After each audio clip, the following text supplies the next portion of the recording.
do you think some media houses in India are irresponsible in reporting news to the public? Yes, I do think there are some media organizations in the country who have been reporting fake news or false news, or either there is some propaganda behind such news articles or news videos, only because their mission is not awareness, their mission is something else.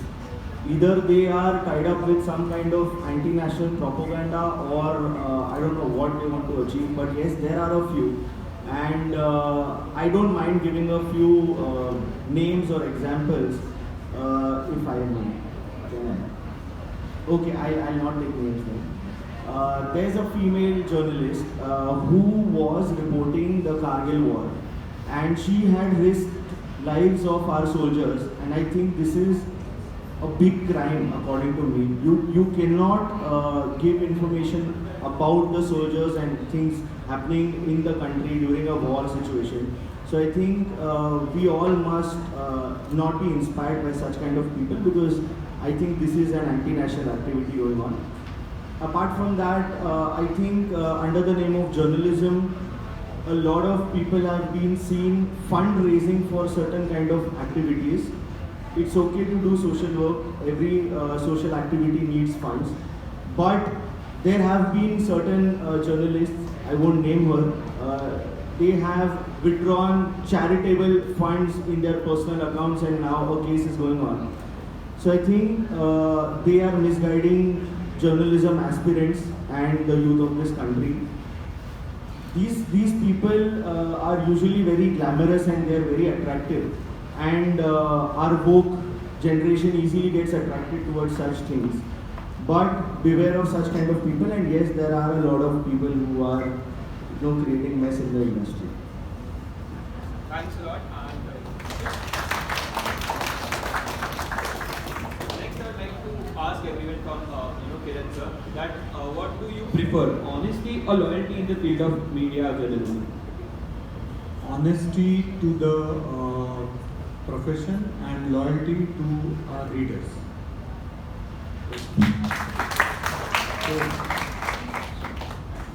And sir, Siddhant sir, do you have some views on it? Yes, sure. Honesty towards my readers and loyalty towards my country. Because we have seen anti-national kind of stuff also in the media. So people go out for foreign tours, a lot of journalists, and they talk against the country. So I think we must not indulge in such activities. Also, 2 years back, COVID started, and all of our lives changed from staying outside all the day to just being on the home 24/7, from eating to taking care of ourselves in this such a big pandemic. So, do you think that media industry has also changed substantially after the pandemic? Media industry is not anything different, or Indian constitution doesn't give media any kind of special leverage. We journalists are also equal citizens, and we enjoy certain liberties which all citizens like you, me, or anybody sitting here enjoys. We don't have special status, first of all. The fourth pillar is a myth, constitutionally it doesn't support. And as all industries suffered, media also suffered. Like you were unable to get many things at home, and newspapers also you were unable to get. So as all industries suffered, media also suffered. Like as all industries are struggling now to come back on track, media industries also. Next, I would like to ask Mr. Siddhant Moite, what do you think about the shift of news from print media to the digital media? What are your views on that? See, I think the kind of work which we as professionals can do with print, I think that is much more vast as compared to online, because there are certain kind of limitations also in online. But yeah, I think first preference for me as a person is print, and I think the panel would also agree. Digital, yes, we are doing because it's growing. The generation of this country is preferring online because it's quick. Apart from that, I think there are a lot of reasons also behind the shift. That is sustainability. So, see, newspaper advertisements do not, so if you are a brand, if you invest in a newspaper ad, you will not get any type of analytics after the publishing. So if you are a brand, you pay a newspaper for an ad, the ad comes on the first page or whatever page, you won't know how many calls or how many sales did you derive from that activity as an advertising part. But if you run ads digitally or if you place your brand banners on a digital portal or on any website, you can understand or study the kind of success you've derived through that activity. So I think brands are also investing more on digital and maybe that kind of a shift. Yeah, this was seen very quick during the pandemic because of certain reasons. So yeah. Next, I would like to ask Vipulesh. I would like to add, I agree with I agree with Siddhant, but still highest paid advertisements are for print. Yeah, yeah. I would like to correct. When pandemic was on, people did get a free. So they started visiting digital platforms. And digital, some media, they were so havoc. They were publishing wrong information in the community. So some of the print media, they themselves came out just to let people know what is the real news. So they had to go digital. Like even Mumbai Samachar had to go digital just for the sake of news. Because if you are not going, then people will read those people who are already creating propaganda. So that was the reason, one of the reasons why we had to go digital. And almost every newspaper had to go digital in last 2 years only. Second thing, nowadays youngsters, and most of them are here. So nowadays youngsters don't read newspaper because they don't understand the importance of newspaper, print news. They believe whatever is there on digital platforms. So that is one of the reasons why all reliable sources of information had to go digital. Otherwise, in digital platform, there is very minuscule income. You cannot sustain that. There are so many digital platforms, and you get a pinch of the advertisement revenue. But we had to be on digital just to counter propaganda news, fake news. We should allow our readers to get reliable and responsible news. I would like to add more. As ages will change, your content consumption is different. When you are young, when you are in college, when you are not earning, when you are not responsible to run family, a lighter content is good for you. What fashion you want to wear, what are the brands functional in market today, what is happening. Something more exciting comes, you get attracted to it. But when you reach to the age of your vice principal or Charlie ma'am, you need more analytical content. You need data, you need research work, you need very different kind of content which is not floated as usual or random by anybody. So as your age changes, and India is a content wise, India is an extremely diversified market, extremely diversified. We have different kind of languages, we have different kind of cultures, we have different kind of states, practices, beliefs, norms. It's amazing, it's so colorful. And more you go to regional languages, you will find more wisdom, you will find more value practices, you will find more ways of good expression. As he explained, his grandmother told him how to practice it. It's an amazing, because basic journalists don't do this. They don't read. I don't know if any BMM students are here. If there are any, please raise your hand. And if I ask the next question, nobody will raise their hand. Which editorial have you read today?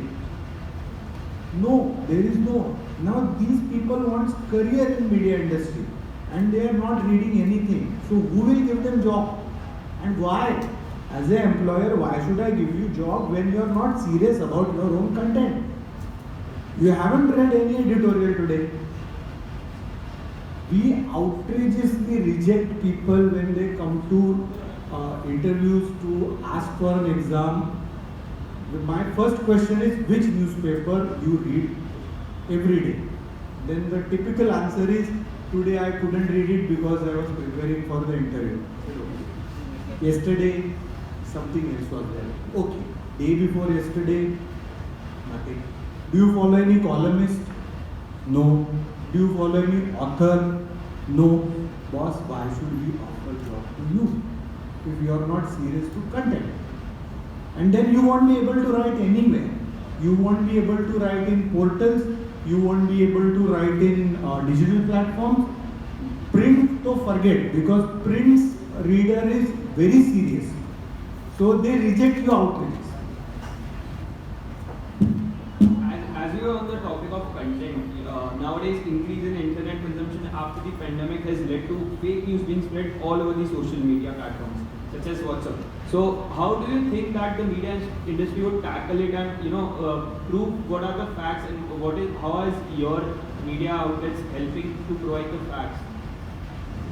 First of all, there is a law. There is a law of defamation. You just can't write randomly. And there are people writing, and you will find the cases people are prosecuting it. We have a beautiful constitution. It is balanced very well. You have freedom of expression. You can express freely. At the same time, you can't hurt anybody's religious sentiments. You can't defame anybody without having proper evidences, documentary evidences. Even in newspapers, like, we don't write against people until and unless we have proper documentary evidences against them. So there is ethic and there is law. When you break ethical things, you lead towards breaking law also. So there are cases against editors also. Like one Supreme Court judge, when very known and famous anchor, he wrongly interpreted him. He filed a suit against him, and his company was supposed to pay 20 crore rupees as a defamation. Siddhant sir, would you like to add on to this? See, first we need to understand that what do we believe or what do we agree to. So when it's about news, whatever you see first or whatever you see the most. So whatever you see first is one part, and whatever you see the most is other part. Now who is spreading false news on WhatsApp or all these things? See, as journalists, we are very passionate about our career. We don't have time to spread fake information. I'm talking about the real journalists. Now people who are funded by some propagandists and they have some other kind of missions, I think those are the ones running such false propagandas and such fake news stuff in WhatsApp groups or whatever. I think you must first research about the mission of news channels and the media organizations. Everybody has their own mission. If you are aligned with that media house's mission, then you must start reading their news. And you must also have certain kind of self-awareness also. You also should be aware and responsible enough to understand the news and compare it with other sources. If you don't have an understanding of research and investigation yourself, मैंने आपको कुछ भी दे दिया तो आप मान जाओगे. ऐसा नहीं होना चाहिए. Actually, most of the reliable news media are running regular fact check missions. This is to counter the fake news and propaganda news running out vastly uncontrollably on the social media platforms, mostly on Twitter and WhatsApp. Facebook, they are strict on their norms, so if they find something irresponsible or fake news, they'll stop it. But Twitter and WhatsApp, they are worst. And the worstest is WhatsApp. So never believe any news that is running on WhatsApp. Nowadays we have coined a word that is WhatsApp University. Most of you must be familiar. And we never believe WhatsApp University news. So we counter check every news running on WhatsApp, and that is the reason why I already told you. This is the reason why all media houses are on digital platform now in last 2 years. This is the reason. Because if you want to control fake news, you need to present the true news. That is right news. That is the only way out. So I ask every youngster, before trusting any news, just go and fact check. Do a fact check. Most of the reliable media are going for a fact check, and you will find whether this is true or false. And Google is helping us a lot in this. So just visit fact check before believing any news. Thanks a lot, sir. Next, I would like to ask Mr. Kiran sir that is there any change in user or viewer preference in the consumption of news after the pandemic? Traditionally, we have some topics, we call them beats. Like there is a beat, political beat, social beat, culture beats. After pandemic, what happened is people become more sensitive about health. So healthcare related content consumption was growing. Apart from that, economic activities also it has been observed that people like to read about it. Siddhant sir, would you like to add on? Yeah, I agree to Kiran sir. Health related news and all these new kind of pandemics, monkeypox and all these kind of news have given us a lot of reach. We did not cover that news for reach. I'm just saying that people are very conscious about their own health and what next is going to happen in the health sector and what kind of diseases are spreading, and all these topics are very vital these days.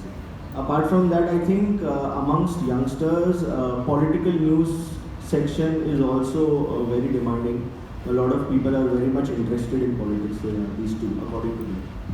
And if we talk about the older kind of generation, about 35 plus, I think they also prefer a lot of crime or all these city-based news.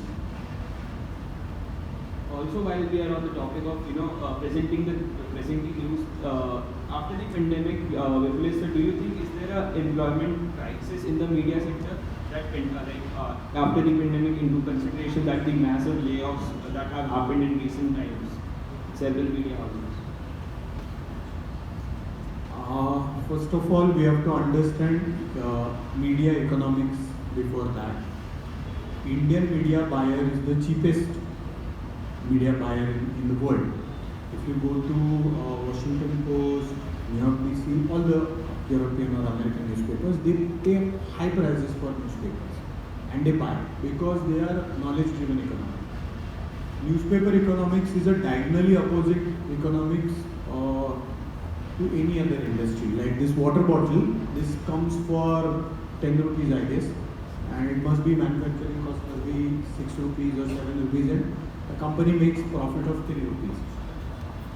But your newspaper, which comes to your door, to the company, which costs, like if you read Times of India costs to the company 87 to 90 rupees per copy, and they sell it to you for 7 to 8 rupees. So now you have to imagine the rest of the money they try to manage, make profit. So they make events, they do advertisement, certain media houses do blackmailing, political licensing, political content creation, and so and so and so. So when you say that there was a, and there is a shift, there are inclinations, there are ideological inclinations, there are political inclinations. So those who are dependent on Congress, when Congress lost its ruling capacity, naturally they are allied in media industry, they started losing their flares. A certain section of media is extremely highly paid, and a certain section of media is extremely lowly paid. So this is the cruelty of our industry. And when all these people in BMM or journalism, I say don't come to journalism, because it is a very small industry, very small industry. Though it caters, serves, influence, impact a major population and major decision maker, major stakeholders, but this industry itself is very small. If I ask you how many MDs must be in this city, Mumbai city, you will say 4-5 lakhs, CEOs 7-8 lakhs, GMs same. How many editors you know? The answer is, from a smallest newspaper to a Times of India, the biggest of the India, you will find hardly 200 to 300 editors or editor-in-chief. So this industry is very small, very small. And you have to be extremely alert about your career. As I said, if you people don't read, this industry is not for you. So when such crisis comes, these kind of people are chopped and separated first. When the time comes and there is a time, we have to cut an organ. So we see the cancerous part and we remove. So this cruelty had happened. I'd like to add. Don't come to journalism unless and until you have a passion for it. Because when I joined journalism, and I know even Kiran sir, when he joined journalism, we had some passion for people, some passion for society, and we wanted to give out our best. We want to create awareness. What is going on around you, and what is right, what is wrong. We wanted to create awareness. We had that passion, and that is why we came to this industry. And even after such a bad phase, we stick to this industry because we have that passion. If you don't have that passion, just don't come to media. Another thing is, media is not very high paying industry, but it can give you an opportunity to create awareness. It gives you opportunity to help someone in need. I have helped a lot of people, and that blessings, I think that blessings are there, and that is the reason why we survived this pandemic. We were on the field. We had no liberty to stick at home. We were working throughout pandemic on the field, and still we survived. That must be the reason. See, you have an opportunity. Somebody has some problem. You help him out, and you can help him out if you are a journalist. You can provide somebody medical help. You can provide some guidance in this criminal cases. You can save people from injustice. So these are the opportunities you get in journalism. You won't get money. You may get money, you are not sure whether you will get money or not. But if you, and that is the reason why pandemic or no pandemic, there is shortage of fresh talent in media. Because right now when Sir told, most of you don't read newspapers. See, editorial is heart of newspaper. And if you don't read editorial, if you don't understand an editorial written in a whatever paper it may be, then you are not fit for industry, media industry. Because editorial is heart of newspaper. You have to go through, you have to understand that what it means, what they want to convey through that editorial. Editorial is never simple. And they have hidden messages in that. And as a journalist, I ask your faculty, mass media faculty, to concentrate on these things and convey students that why they need to read editorials. Because recently I went to Mumbai University. There was a program and I was invited there. There also I saw that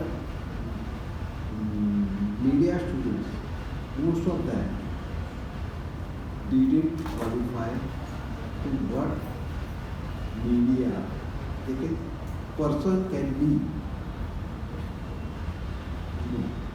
Because they don't know anything. They don't read. You can write only when you have read so much. Otherwise, you won't be able to write. So, if you want to write, read first. Yes, sir.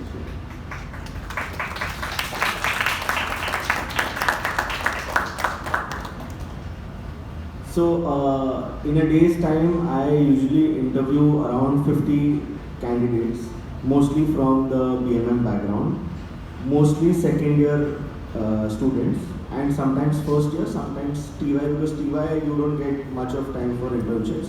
So, first and second year. Apart from that, I've interviewed thousands of graduates, BMM graduates, and also then copywriters or other for other positions from non-BMM backgrounds also. Believe me, as a generation, even I'm from your generation, if you consider me, believe me, we need a lot of clarity. We need a lot of professional guidance from veterans. Also, we need to be socially aware and responsible. We, as a generation, have to contribute a lot in nation building, in the development of Bharat, and also for other humanitarian causes. If you think journalism is a money minting business, don't come here. This is not a money minting business. If you are skilled enough, you will be decently paid. So first, you need to be skilled enough. I have been coming across a lot of unpolished or unskilled talent. So what we need to do is we need to skill ourselves and we need to upskill and polish ourselves. Be it writing, speaking, or whatever you wish to do in journalism, just be up to the mark, be polished, be aware. I am sure you will get great placements. That's what I want to say. And there is a demand for manpower in the industry because a lot of new startups in the media sector are coming up, and big recognized organizations are also looking for young fresh talent, because sometimes there is a lot of so we are looking for new brains also in the organization. We are looking for a different kind of a thinker also in the organization. That is why there is demand for young talent. So start working hard. That's it.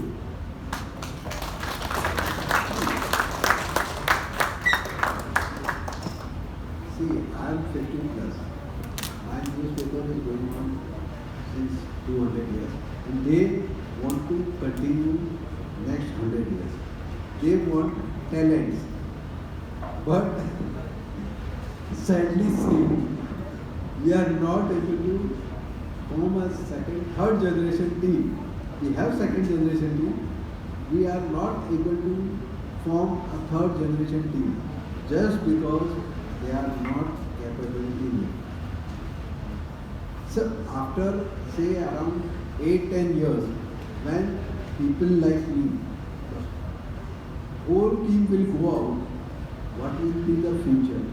That sometimes we are very, we feel very bad that what will happen after 10 years when we are not there.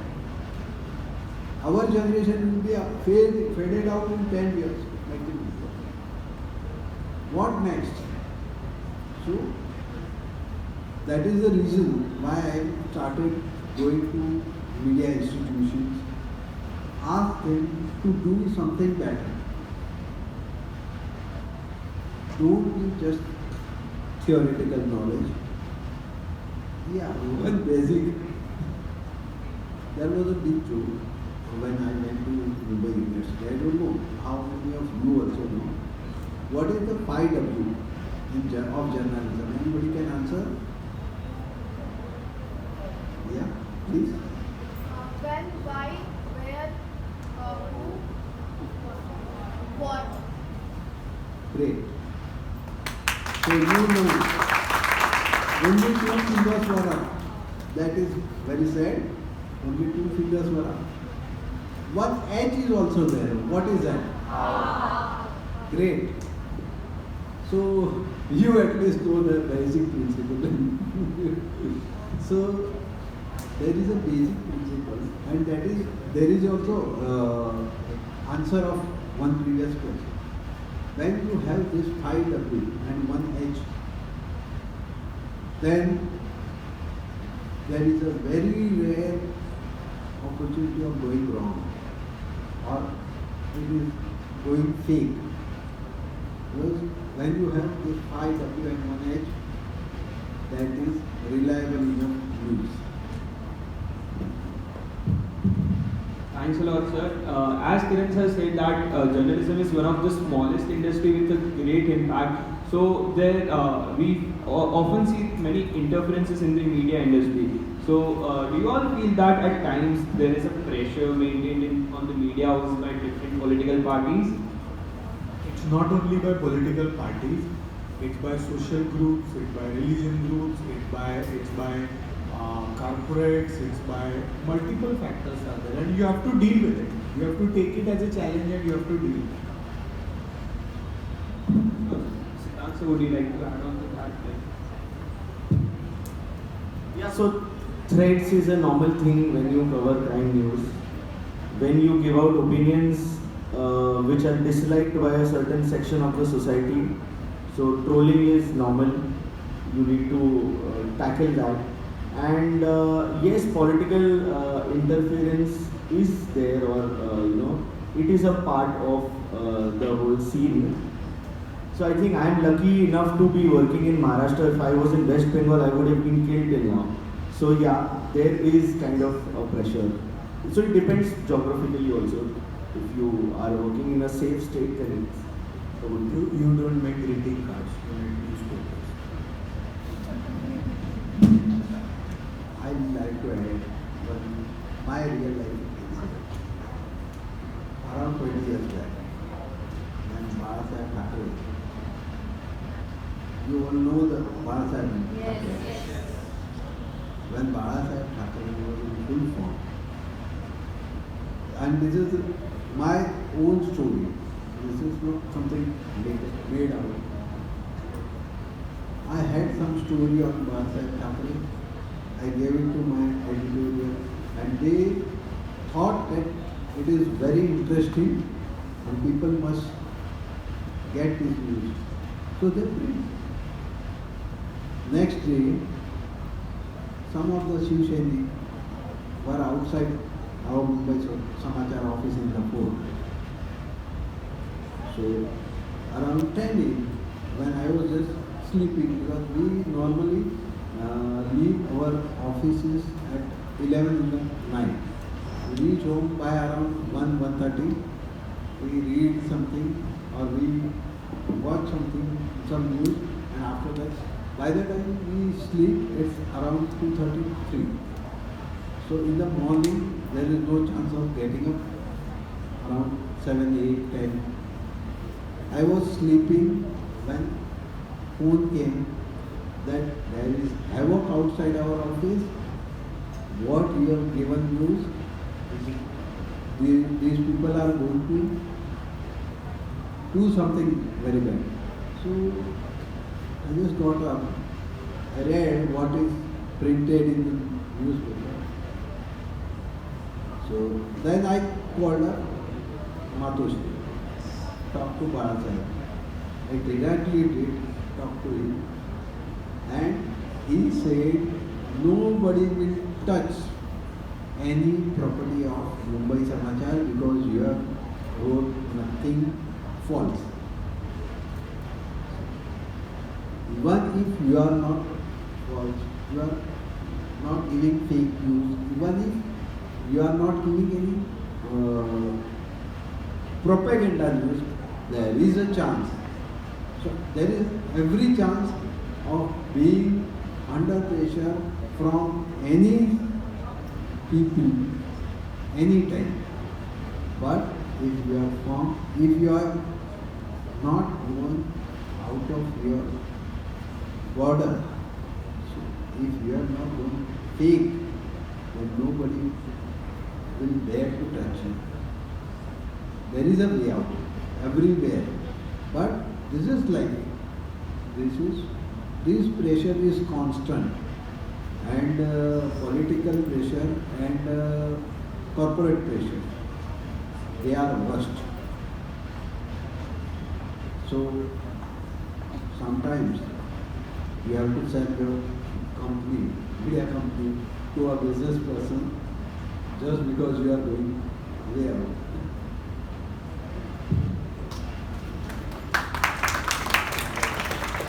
I have also got such kind of experiences. So there was an issue with a controversial stand-up comedian, and I had raised this issue because I had judged that this stand-up comedian is going to be a problem in the future, and he is a problem today. So a lot of people said that array stand-up comedy is a part of freedom of speech. So why are you offended? Okay, I ignored such comments. And then some followers of that particular stand-up comedian started giving me life threats. So, I mean, freedom of speech is not only for others, it's for us also. It's not only for a certain section of the journalism community, it's for all journalists. So if you are offended by something and if you are not offended by something, this can't be the same. If there is freedom of speech, then if somebody is fearlessly reporting something, digest it. If it's affecting you, then it's your problem. That is what I said. If you have this fear, don't come to this industry. I'll explain you. Different from both of my friends and colleagues. As a young journalist, I started my career very early. When I was in second year, I was a Bhavan student, and I was working as a part-time journalist at the beginning. So I wrote a story about, I visited KM hospital, and one patient was dying on the doorstep, and the person who's supposed to lift the stretcher was he was not paying attention. So I wrote a story, it got published, and they belongs to certain caste, those people. And that Jat Panchayat came together and they started threatening. They started calling my home, they started threatening my mother. And it was my SYBA exam that time. And my fear was, if I miss my paper, I have to appear the entire year again. So I filed a police complaint, and then I got police protection also. So you can imagine how amazing it was. I used to go in college with a gunman and everything, all that. So it's all part and parcel of this profession. It's not, it pays you good. It's not like you live like a beggar. You live a honorably decent life. But your motto is not to earn. Your motto is to be part of something. If you see all the successful journalists, Indian journalists, whether you agree with their ideology, thoughts, they came from some social background and they are liked and appreciated by Indian readers. For a simple reason, Indian journalism have a background of freedom fighting. All big leadership like Gandhi, Ambedkar, everybody had his newspaper. So we have in our DNA, in our journalism DNA, somewhere a social, you can say a thread is there. So those who are socially conscious, those who are socially active, proactive, they are more, you will see more successful. So, in this journalism media industry, Journalism is the place where you can be a part of revolution, whatever it may be. You can be a part of that. Because journalism is the only place where you start awareness, you start bringing people together. There was an incident of our newspaper, Gandhiji, Sardar Patel. Whenever they were in Mumbai, they used to visit our newspaper office, Mumbai Samachar. They will sit with our editor and they will discuss that if we want to aware people and we want to fight, what should we do?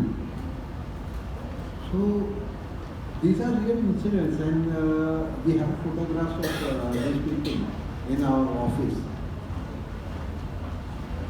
This is where you can be a part of revolution.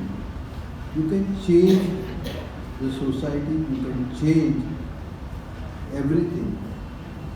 You can be part of it. Media pays reasonably well. It's not money thing business, but it pays reasonably well. So you have a good lifestyle in media, but not luxury lifestyle. thanks a lot, sir. Being in this media journalism industry, a lot of thing goes in onto the part of determination, how strong you are. So, how do you all deal with such interference in your work while reporting, being transparent and reporting the truth to the society? Siddhant, sir, would you like to? What was the question? So, how do you deal with such interferences in your work while reporting the truth? Such as in what kind of? Such as political, whether it be political or such any interferences. Yeah, see, you do get calls, and it is hectic sometimes when you are looking after 2-3 cases at a time, and when 2-3 kind of organizations are behind your back, that time it's stressful. But I think if you are dealing with one case at a time, it's not at all stressful because we are used to facing such kind of interference. Yes, you cannot boldly write against a few leaders. Like there is an MP from Hyderabad, and I haven't read real news coverages about him and his brother only because they are very deadly. So I think media houses think about their life also sometimes, and there is certain kind of impact and interference. And we also have a family, of course. Here, I can't take names. I'm very. See, when you say determination, it's not just a word; it's a value. So when you say it's a value, you have to stick to it. Then only people follow you. The current controversy, you must have heard about Lal Singh Chadda or Subodh Bhave in Marathi. When we pose as a philosopher and when we are actors, people check your backgrounds. Philosophers and actors are two different things. When you say determination, you have to determine, you have to stick to your stand, your statement, your position, whatever expression you have done. So yes, there are consequences, there are definitely consequences. I'll tell you the example. Since Mumbai elections are coming, we are doing we have multiple Facebook lives. I think we have 430 Facebook lives where our team is interacting with common Mumbaikars for their civil issues, like potholes, dirty waters. We will not believe that still there are places where pregnant women carry a utensil on her head for drinking water. In Mulund, in the hilly areas of National Park which falls in Mumbai Municipal Corporation. And we are very heartburning stories there. And our team received threats. Shiv Sena, the ruling party, threatened us. One of the person said, we will come and we will break our office. So I said, I have your file, what mishaps you have done. In your personal life also I know. So any of my machine breaks, even a computer. So because for a media office, 6 o'clock if your computer breaks, 9 o'clock you won't be able to deliver your newspaper. So I know what to do with you. So you have to deal with such elements also. So it's not a child's play.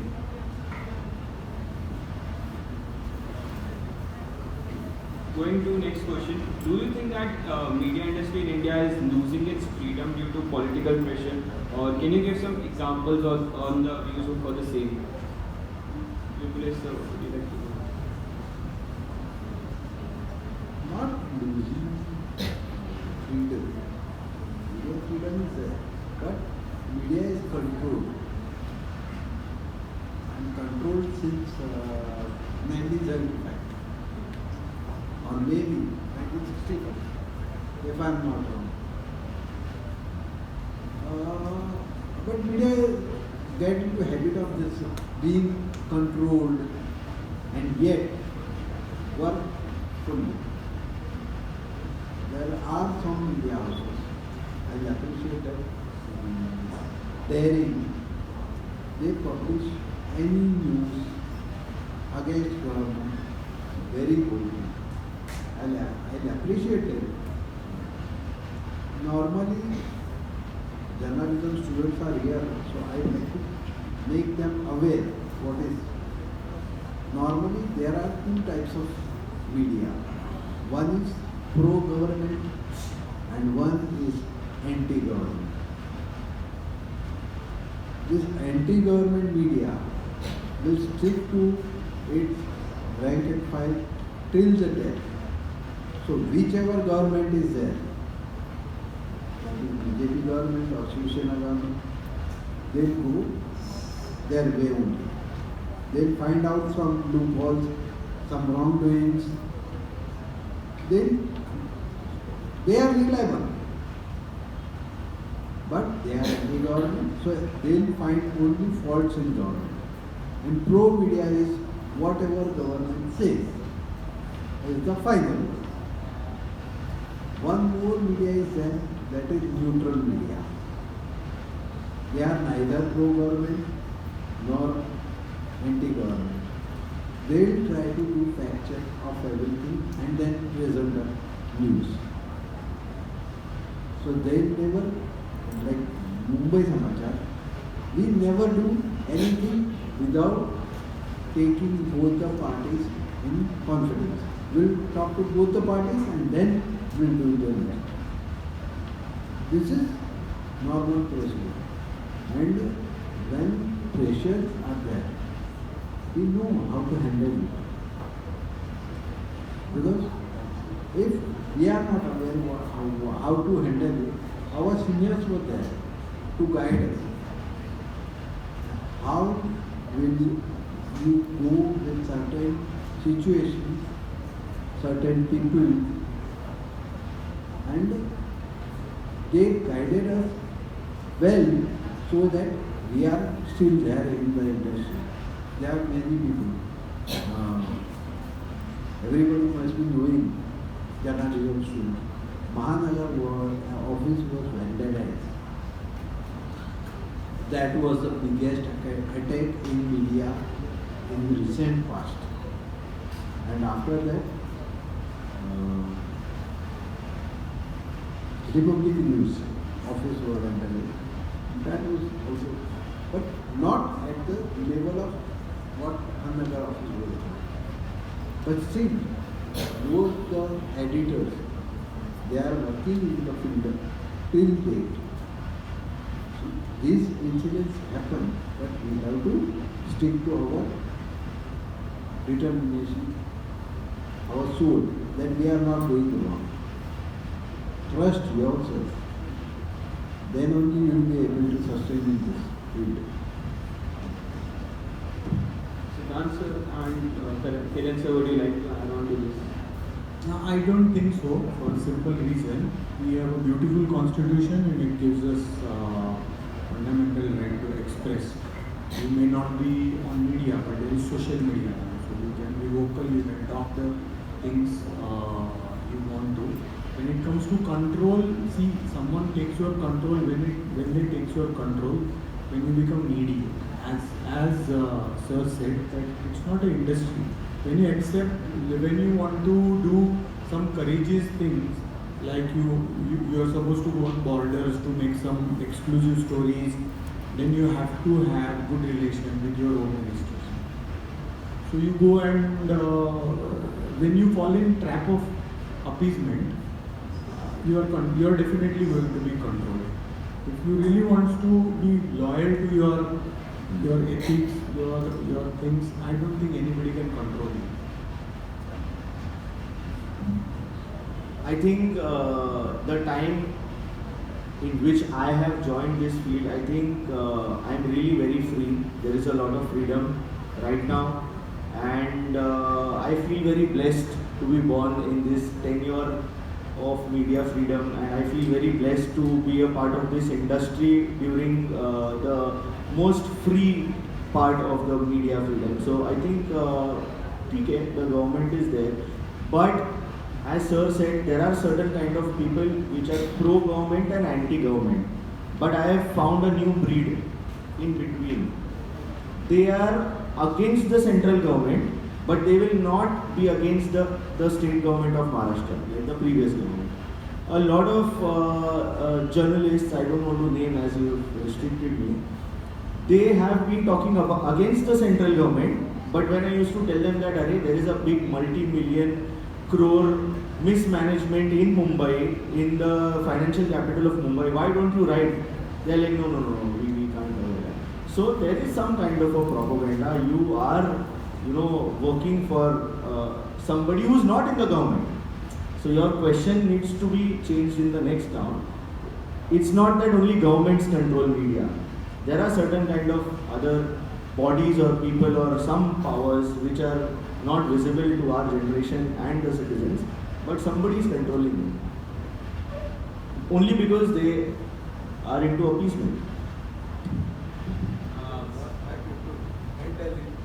And we know how to handle it. So, what are your tips and some learnings of how to handle that situation? Would you like to enlighten them for the future, like how to handle? There are no tips. You have to go on front and deal with it. First and foremost, be true to yourself. Be true to yourself. That is the first and foremost thing.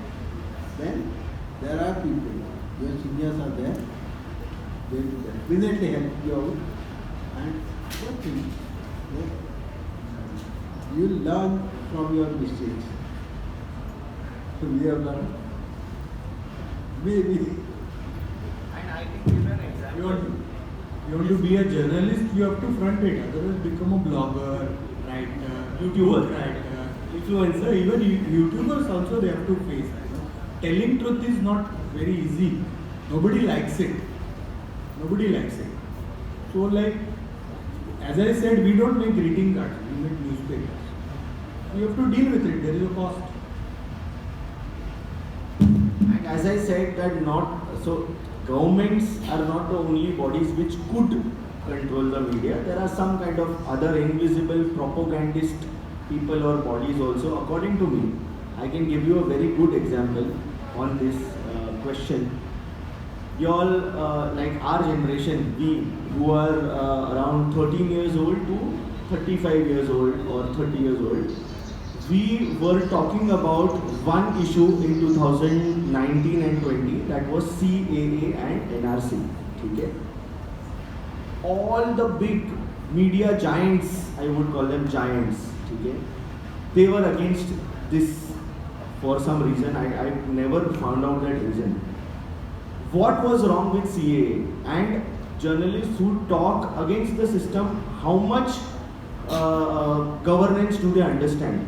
Do they know how governance is done? Do they know how parliaments work? Have they ever read certain kind of state rules? What do they know about governance? That is my question. CAA, can I talk about this if you give me 2 minutes, because एक glitch है उसमें. Sure, sir. Sure, sir. Yeah. So CAA was to give citizenship to people from 3 neighboring countries who are already living in our nation because they don't have a home. इसमें क्या गलत है? So a lot of media giants framed this policy or act as injustice, or it's not equal. Why was that not equal according to them? Because they were like, इसमें सारे religion के लोगों को ले लो. But वो क्यों नहीं ले सकते? उसका ये justification, मेरा justification ये है that this act was to give citizenship to minorities of the neighboring countries. They were like majority को भी ले लो. But the other 3 countries are not secular countries. They are following a religion in the country, right? तो उसके majority को कैसे adjust करेंगे हम? अच्छा, forget this point. I may be wrong. In the minority commission of this country, we have certain castes and religions. Can we take the majority of our country in the minority commission of our country? No, right? तो जो act neighbouring country के minorities को accommodate करने के लिए बना है, उसमें बाकियों को कैसे इन्वॉल्व करें? इसके ऊपर क्या डिबेट होना है? इसके ऊपर क्या आपको प्रोपोगेंडा लग रहा है? But still a few, I don't know what to call them, a few media,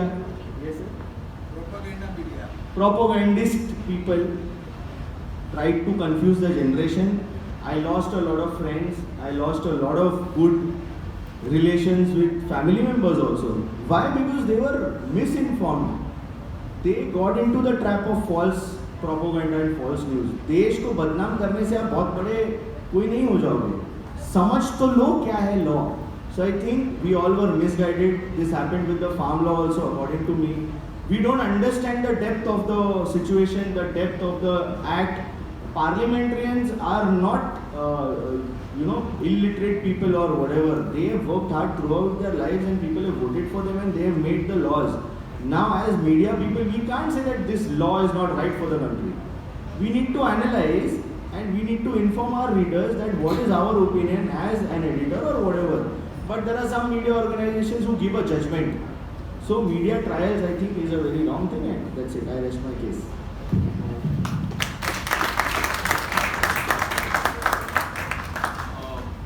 Coming to the conclusion of the discussion, where do you think that journalism in India is headed towards in the near future?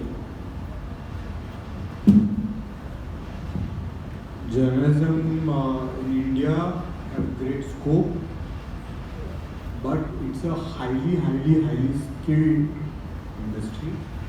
You have to have, you can have all this intellectual debate discussion what we had since last an hour. But first of all, to enter there, if you don't have ability to write, ability to analyze, ability to express what you are going to do. So as I said, what about your readings? What about your writings? What about your basic sentence formation? What about your referencing? Are you a member of some library? Do you know any subject matter expert? Because journalists, they get lots of opportunities, and because people like you who are very generous towards us gives us panels, but we are not subject matter experts. We are not at all experts.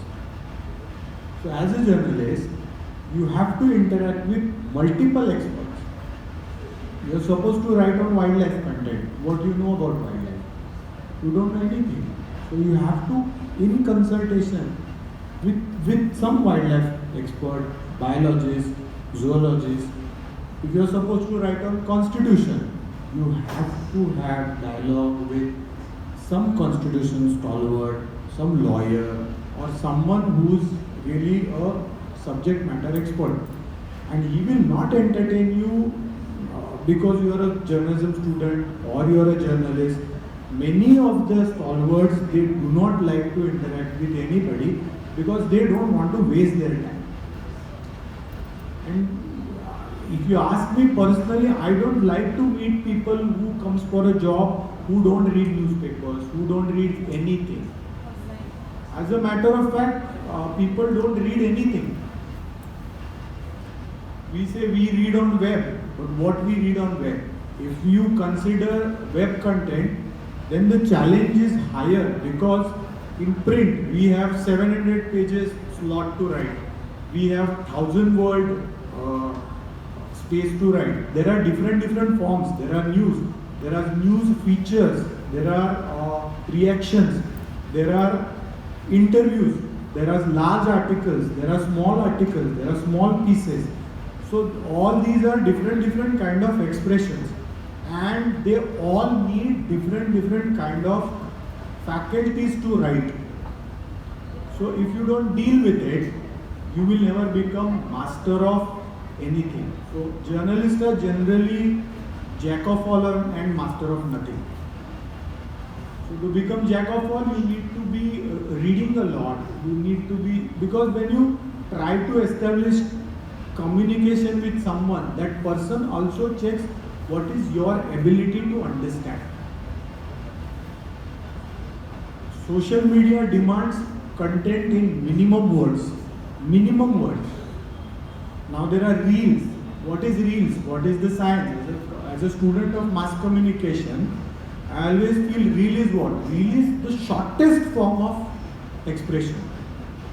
And it is very difficult to create a shortest form of media expression until and unless you have mastery on it, you have content, you have until and unless you have most different content, your content doesn't get reach.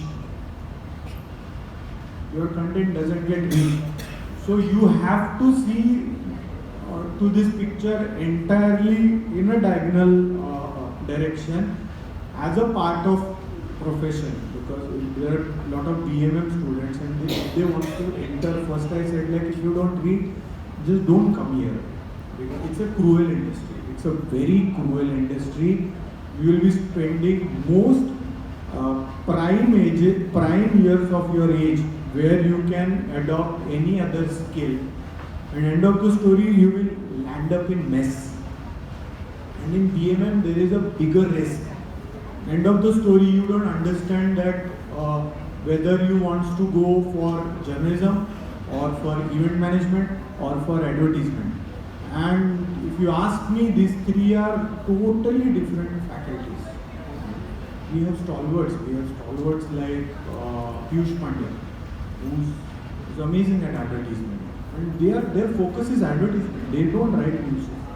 They don't conduct events.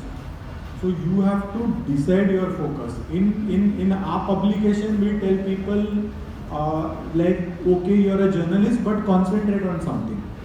Concentrate on economic affairs. You should be at least asked or read for your economic affairs. If you want to write on political affairs, make sure CM answers your call. You have to create your dignity to that level that highest decision maker of that ecosystem entertains you, talk to you, take consultations from you. You have to do a lot of work. You have to decide 2 or 3 subjects where you will be well read, where you will be interacting with multiple stakeholders, multiple expertise of it.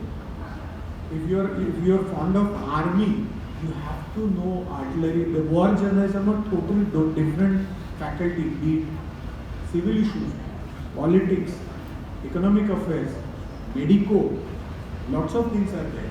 You have to decide as a journalist at least 2-3 subjects you have to be master of it. That's all I can say as a conclusion.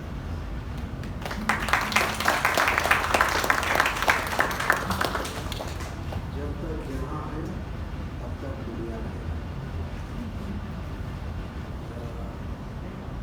We are humans and we cannot live without information.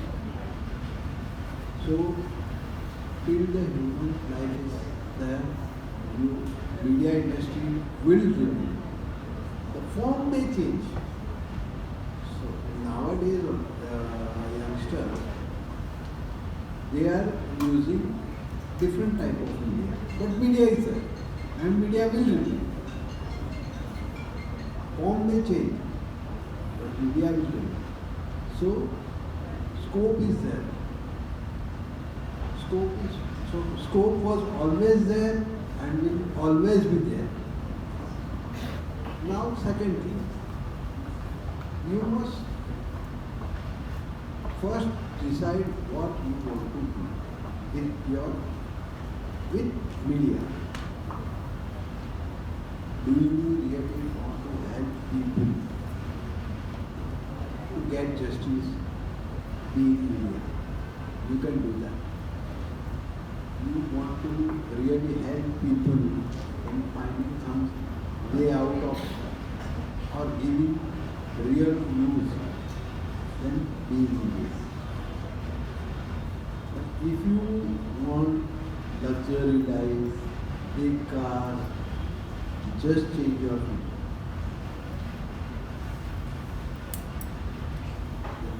You will not die hungry in media, but you will never make money in media. There are people who have made money, but they were propagandists, not media person. I don't say they are media person. They have got everything, but how they got, we know.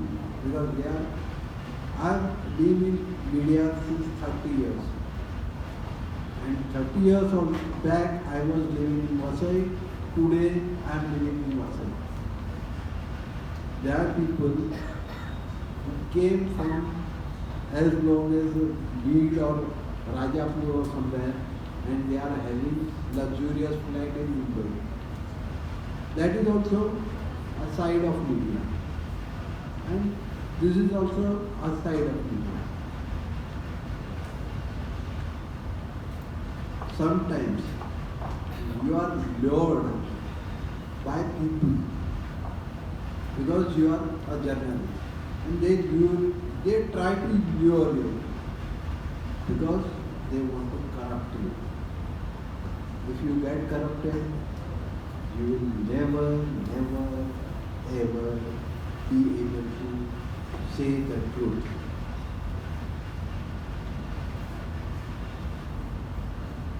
Corrupted people are there everywhere in the life.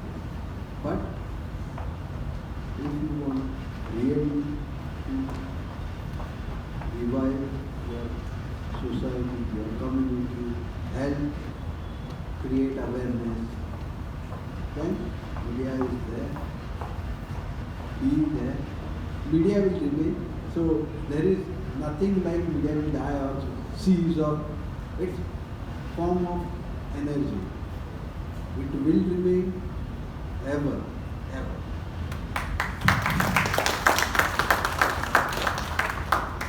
So would you like to try to this? Yes, it is a very demanding field. You need to sacrifice a lot of things. Family time and all these things are a part and parcel of this thing, that you will have to sacrifice your family time also. But if you seriously want to do something as a journalist, if you really want to contribute in nation building, if you really want to solve the real issues of the society, if you really want to address or if you really want to be the voice of those who are unheard, if you want to hear voice and if you want to voice the needs, then yes, become a journalist and make all of us proud. Do something good for the nation. Don't cheat the country. Don't cheat your own passion. That's it. Be loyal to the nation. Don't become an anti-national. That's what I can expect from you guys. Thanks a lot.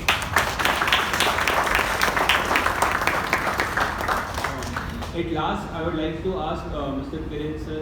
Kiran sir, and then one by one, just one learning from your whole journey of journalism. One line, learning that you would like to say to the students to inspire them for the future. There are no one-liners for long journeys. There are different kind of experience. My only submission to you guys is, see, you people have better exposure than I had or sir had or anybody else. You have to utilize it completely, because the way internet and the way information is reaching to us is totally different. But the basic fundamentals of receiving knowledge is same. You have to practice it.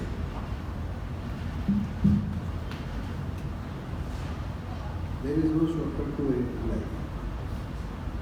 When we started our journalism, in remembering, our seniors will never give us any phone number. They'll say, you are a journalist, go on your own.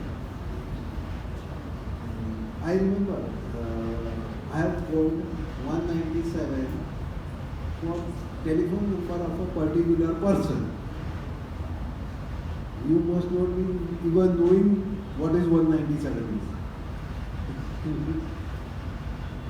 Now, due to internet exposure and everything, it's very easy to get somebody's contact number, to reach out to somebody. It was not that easy. So we have done it. You have better mediums, so you can reach out wherever you want to. You just need to apply yourself. You apply yourself and you will be able to do anything. So, just yourself, apply yourself and you will be able to do anything. Dedication must. And true to yourself is second thing. Be this and you will succeed in media anywhere.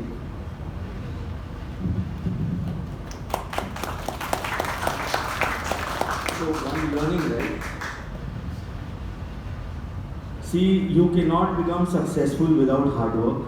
Believe me, both of them are seniors, veterans, and the most respected people from the industry. I am new, but I could reach here and I could sit with them on this dais in front of you guys. Also because of hard work to hai, but also because of social media. If you know how to use it, then definitely you will get success. As sir just mentioned that in his days it was very tough to find contacts and all these things. Even today it is tough if you don't know what to look out for. You have Google, but if you don't know what to search for on Google, then you will not be able to find out the solution for your problems. So yes, being socially responsible and aware is one thing. Knowing how to use your tools and resources is another thing. Creating parallel resources. If you are lacking of money, then what? If you are lacking of manpower, then what? If you don't have contacts, then what? If you don't have any influence, then what? So you need to have a solution for everything yourself. There is a plus point which I have learned in this industry. So I have been working since I was a child, and I have seen a lot of struggles in life, and that is how I have reached here. So if you connect with me on social media, you will understand my whole journey. But there is one good thing which I have come across, and that too in media industry, that is, there is not a lot of nepotism over here. आप अपने बेटे को journalist नहीं बना सकते, आप अपने बेटी को एक्ट्रेस बना सकते हो, बेटे को बिजनेसमैन बना सकते हो, कुछ भी बना सकते हो, जर्नलिस्ट नहीं बना सकते. Why? Because without skill set, without experience, without being up to the mark and polished, and without creating your own identity, you cannot succeed in this field.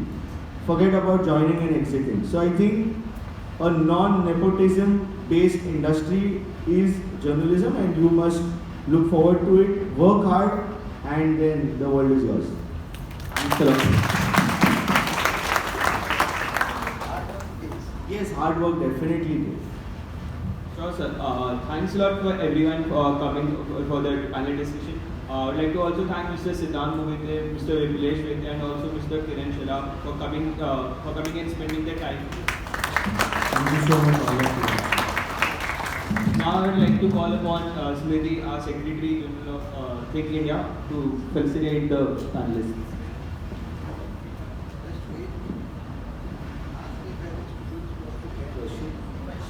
Yeah. So, are there any questions from the students? Any questions? Feel free to ask.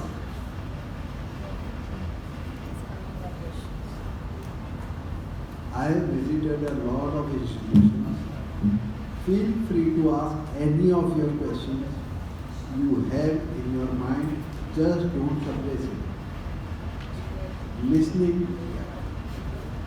Sir, as a journalist, you must have that skill set and passion towards social awareness and social cause.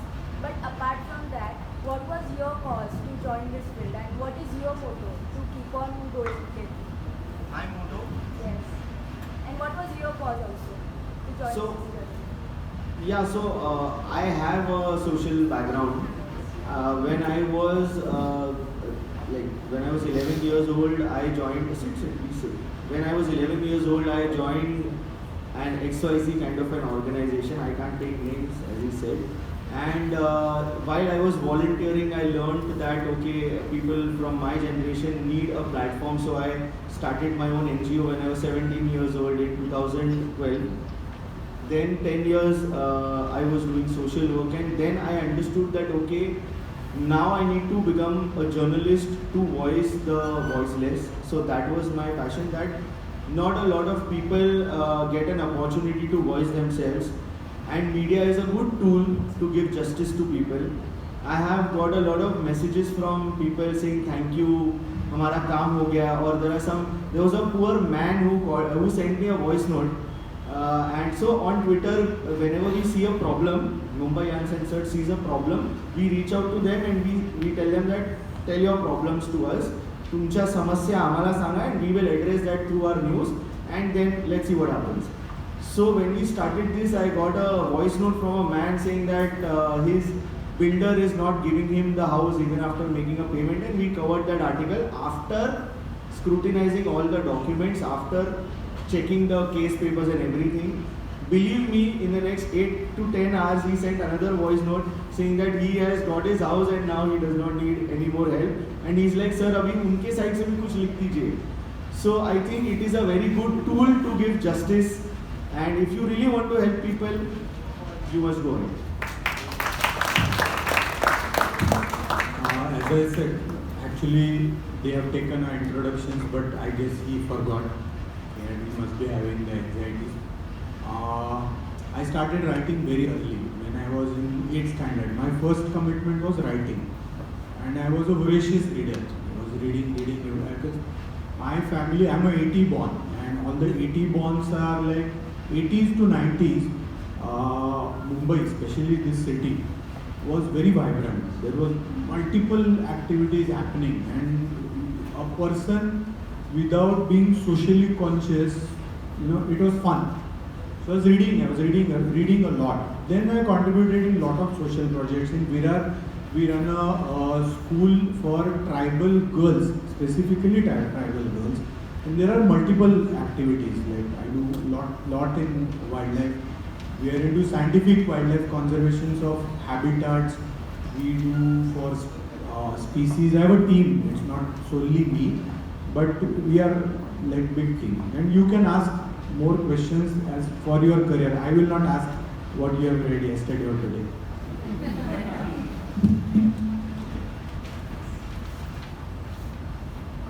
Helping who are in need. It was the only motto why I joined media. I was doing almost 15 years EXC. We include what is beat. I was doing PMC beat for almost 15 years. I had a lot of people who needed help. Maybe any, it can be health related, it can be their room related, or it can be their road related, or whatever help they needed. So I wanted to help the people, and that was the only motto why I joined this industry. And then I had passion. We almost, our generation, almost all people had passion. And we had passion, so we joined the industry.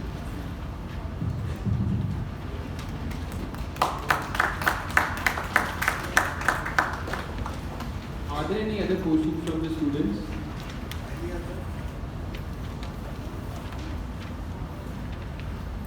Yeah, sure, go ahead.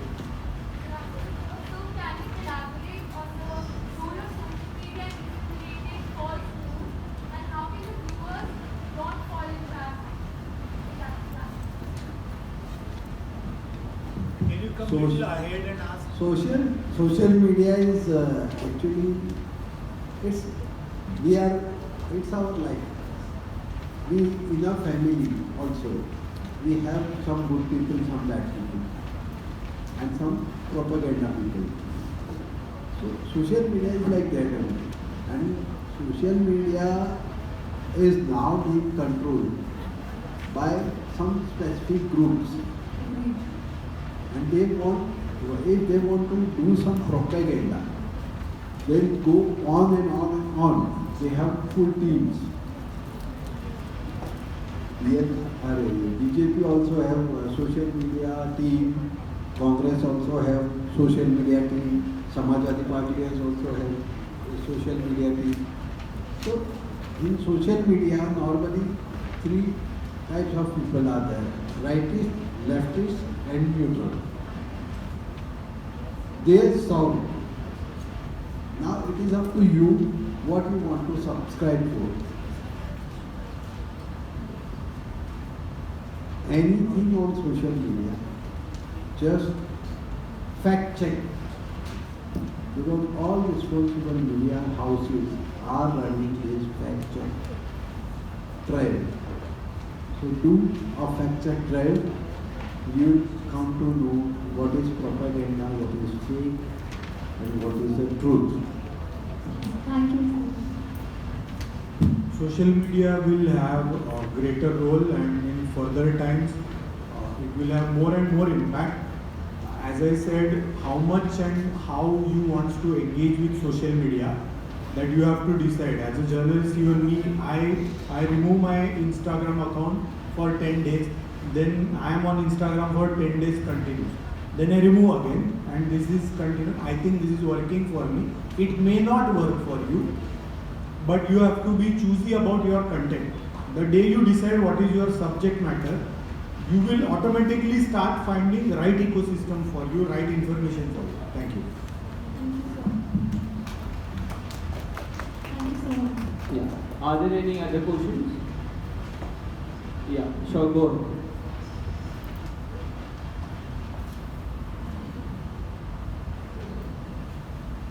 Hello, sir. Do you think that the print media will ever go out of style because of this upcoming trends and social media stuff?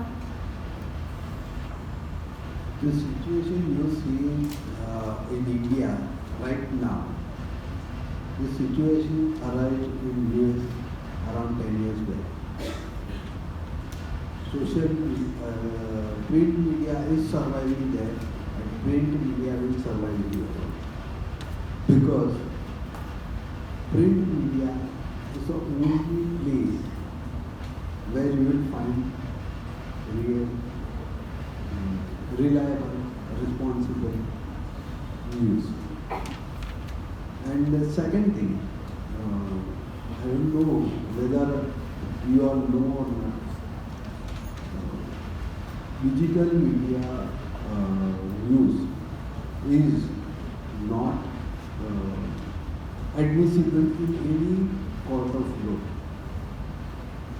Print media news is admissible. So this is the difference.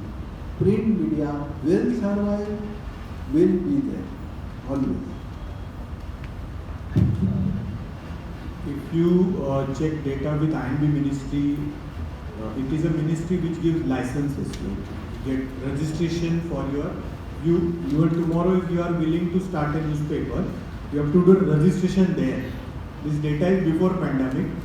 2,000 titles were registered.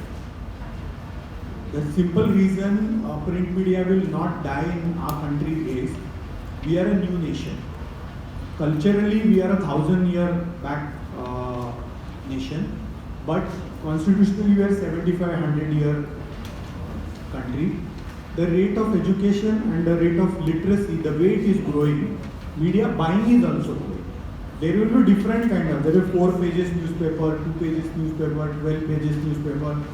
You may not see 84 pages, 100 pages special issues, but you will see functional media, because after a particular time you also get fed up with too much information. So you need something crisp, small. I guess we are heading towards smaller versions of print media too. So print media will sustain. If you are willing to do career in print media, you should be assured of. Thank you, sir. And I'll just add one line. Yes, I agree to sir. I myself went ahead and registered my own newspaper, and it's true that a lot of people are coming up to register their print publications. Also, doing propaganda through print is tough because the kind of verification our government has got, it's very hectic. People who want to do time pass on media or being in the media will never do this. There is a lot of police verification also. Cops will come home and check if you live here or not, and there is a lot of title clearance and a lot of paperwork to be done. So I think doing propaganda through print is tough. You are also held responsible in courts if you write something wrong. So yes, I think print will never die. At least if we have 150 crore population. Thank you, sir. Thank you. We'll entertain just one last question. Yeah, sure, go ahead. Sir, how do you guys motivate yourself? How do you guys motivate yourself with your repetitive tasks like proofreading, fact checking, etc.? Motivate as in we are passionate. So there is no motivation required for your passion. What you enjoy is what you continue. When you have passion, there is no motivation required. Your work is your. I have a different answer. We have a species and habitat awareness program. If you check MahaMTB, MAHAMTB, that is a social media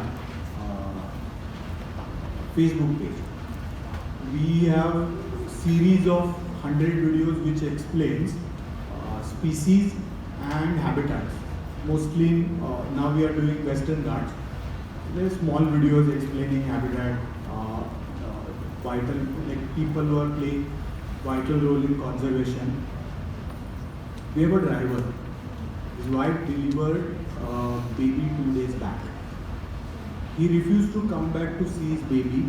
Last night he came back. Because when you see people around you who are so much passionate, because these people, this team, specifically this team, one of my colleagues is also here called Umam. 13 hours drive you have to go to the destination, and we need highly equipped vehicle, 4-wheel drive vehicle, and highly trained drivers. If he would have came back, our 5 videos would have been hampered. So he chose to be there and come back. He came back last night. Today evening I am going to visit his house. So you see small people inspiring you around. Whenever I feel low, I go to Dadar station. You know Kotwal Udyan, do you know Plaza Cinema, you know? Go there early morning. You will find lots of hardworking people doing lots of like tedious things, lifting vegetables to supply this city. Whenever you feel low or demotivated, just get up early one day and go there. And you will feel your life is better and you should do it in a better way.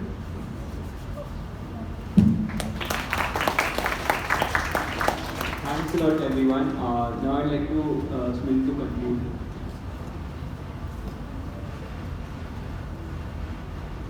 So this event has been possible only because of the efforts taken by those who stood behind me and my team, and prominent among them is our principal, Dr. Pooja Ramsamy. She has been a pillar of support throughout and a guiding light for our endeavors. Ma'am, you are a leader. Your endless care, support and guidance proves that you are a great visionary. Your presence today means a lot to us, and I hope our students will have plenty to learn and invite from you. We are really blessed to have a principal like you. I would request you to please come and share your thoughts to the students.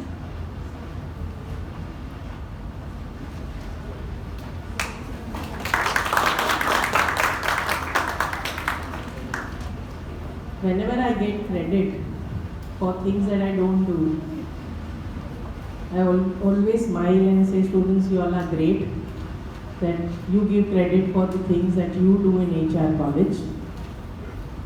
So first, my apologies that I couldn't join in the beginning, and but since last half an hour that I've been here and have been listening, I think I missed it. And I was just asking the president of this team, have you recorded it? Because I want to see it, what I missed. So thank you to the entire panel of specialist speakers who have come today and have supported HR College, Team Think India, where the concept of Think India in HR College came in, that they will discuss the issues that are there in economy and know about what's happening in different industries. And today, you got this panel discussion fully conceptualized by the team of these young students who are standing either as volunteers or as organizing team, presidents, vice presidents, core team. The entire event has been done by the students of HR College. And that's how, we don't call them as students, we call them as brand ambassadors of HR College. And I think whenever I see them in doing some responsibility taking events, I feel proud that when we were talking about responsibility and youth, I was actually observing them and saying, when you were telling them that media, you need responsible youth in the near future. When Sir was talking and said passionate, when Siddhant was talking about so much of energy that you have, and when I saw them as panelists and I was observing my children, I felt that yes, India has great future. And we at HR believe that we create leaders, and such a concept of media journalism, responsible journalism being thought over by students of HR College, brand ambassadors of HR College, is commendable. And I could see a lot of audience out here who is listening to you, asking you what motivates you, what passion is there in you when you have taken such a job which is difficult, which is journalism. Our day starts with news. We start with either a news from our friend, look what happened. Yesterday I was watching a news that Twin Towers in Noida has been demolished, and everywhere people were talking about it.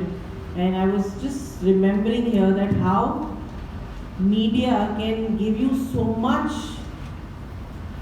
but what you take it, what you leave it is up to you. And today's talk was that only, that responsible journalism or responsible media will happen only when we also become as audience little responsible. Because we take everything, you're given everything. If you respond to everything and how much you spread it, I remember when COVID started, people had to ban WhatsApp, and WhatsApp had to change its policies from sending it to so many people to only 2 groups or 5 groups. So as Sir said, media is controlled because we misuse it. Media is controlled when we don't use it well. Media is controlled when we don't know how to take it and what to leave it. And I believe panelists today have given you that idea as young citizens of this country. What will you take? What will you leave? Take it what is important, leave it what you feel is not important for your surroundings, and that's how you can make the entire media fruitful, meaningful, and responsible. I think it's the responsibility of the ones who handle it, the ones who use it. And the business is always give and take. So they will give us what we will take it. If you take everything, they will give us everything. And I could thank, and I'm there because of my brand ambassadors, and I'm proudly saying that when we conceptualize Think India in HR, the concept was very clear that they will do a lot of panel discussions on certain issues that youth should be thinking about. And one day our plan is, that's our near future vision for Think India, that someday Think India team would sit in front of government and suggest some meaningful, implementable, feasible solutions for not just our own city, but for our own country. So with this vision, I must thank the entire core team of Think India, the brand ambassadors and the mentor, Professor Charbi. I must thank the president of this group, who's Nivan. I think the passion that I've seen in this boy is something that I think I have to learn a lot from this boy. And a right person at right place, taking charge of right club, is what I can only say about Nivan. And I think he deserves a very, very, very big round of applause.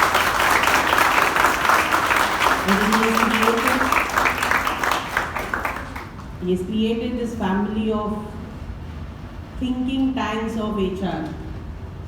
Who are not just, it's very easy to sit at home and read WhatsApps, Netflix, but this is the team who want to bring in a change. And I think this beautiful Think India team once again deserves not just a clap, but a bit of standing ovation for my kids. Come on. Yes. A little round of applause, a loud round of applause. Thank you so much. And thank you to the entire, you don't have to stand, come on. Thank you so much. I think Think India team, a right program with right people on the dais and in the audience with the right organizing team. I think this is what the success of this program is. So thank you to each and every college who has joined in, and do carry what you learned here, what you discussed here, to your own colleges, to your own teams, and keep talking about media being used sensibly and being used responsibly. Thank you so much once again. Thank you so much, ma'am. As a response to your speech, we run a policy advocacy research center at Dadar. We help governments to format policies and implementation. Currently, we are working in Jammu Kashmir. We chose difficult states to work, and we are working closely with government. So your team is invited. Wow. I think